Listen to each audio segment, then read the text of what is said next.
இந்த ஊர்ல இருக்கிற ஒரு பொண்ணு ஜாதி விட்டு ஜாதி கல்யாணம் பண்ணனால அந்த ஊர்ல இருக்கிற எல்லா மக்களுமே சேர்ந்து இந்த பொண்ணோட காதுல விஷத்தை ஊத்தி இந்த பொண்ணோட கண்ணு முன்னாடியே அந்த பையனை தீ வச்சு கொளுத்துறாங்க. இந்த பொண்ணு மட்டும் உயிர் பொழைச்சனால இந்த ஊர்ல இருக்கிற எல்லா சின்ன பொண்ணுங்களுக்கும் இது ஒரு பாடமா இருக்கட்டும்னு இந்த பொண்ணு மட்டும் உயிரோடே விட்டுறாங்க. அந்த ஊர்லயே இந்த பொண்ணு எல்லாத்தையுமே மறந்து ரொம்ப பைத்தியமா அலையிறா. இப்படின்னா இருக்கிறப்ப அந்த ஊர்ல இருக்கிற ஒரு பையன் ஒரு பொண்ணை காதலிச்சு கல்யாணம் பண்ணி வீட்டுக்கு கூட்டிட்டு போறான். இவங்க ரெண்டு பேருமே சொல்லாம கொல்லாம கல்யாணம் பண்ணிக்கிட்டனால இந்த பையனோட அம்மாவும் இவங்க ரெண்டு பேரையுமே மதிக்க மாட்டாங்க. அந்த பொண்ணு தண்ணி எடுத்துட்டு வந்தா கூட அந்த தண்ணியை தட்டி விட்டுறாங்க. ஒரு நாள் இந்த பொண்ணோட ஃப்ரெண்டு வீட்டுக்கு வரா. அதுக்கு இந்த அம்மாவும் அந்த மருமகளை பத்தி இந்த பொண்ணு கிட்ட விசாரிக்கிறாங்க.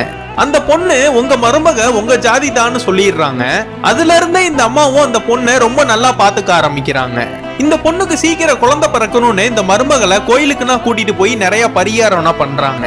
இந்த மருமகளும் இந்த மாமியாரும் மார்க்கெட்ல காய்கறி வாங்கலான்னு போகும்போது அங்க ஒருத்தவன் இவங்க ரெண்டு பேரையுமே பார்த்து அந்த ஊரோட தலைவர் கிட்ட சொல்றான். அந்த ஊர்க்காரங்களும் உன்னோட மருமக நம்ம ஜாதியே கிடையாதுன்னு சொல்றாங்க. அதுக்கு இந்த அம்மாவும் வீட்டுக்கு வந்து அவளோட ஃபைலனா செக் பண்ணி பார்த்தா அவ வேற ஜாதின்னு இருக்கு. இதெல்லாம் பார்த்த இந்த அம்மாவும் ஊர்க்காரங்க எல்லாருமே சேர்ந்து அந்த பொண்ணை கொல்றதுக்காக பிளான் போடுறாங்க. ஹீரோ வெளியில போன நேரமா பார்த்து இந்த பொண்ணை கழுத்தை நெரிச்சு கொல்லலான்னு பாக்குறாங்க. ஆனா இவங்க கிட்ட இருந்து அந்த பொண்ணு தப்பிச்சு ஓடி வந்துடுறா.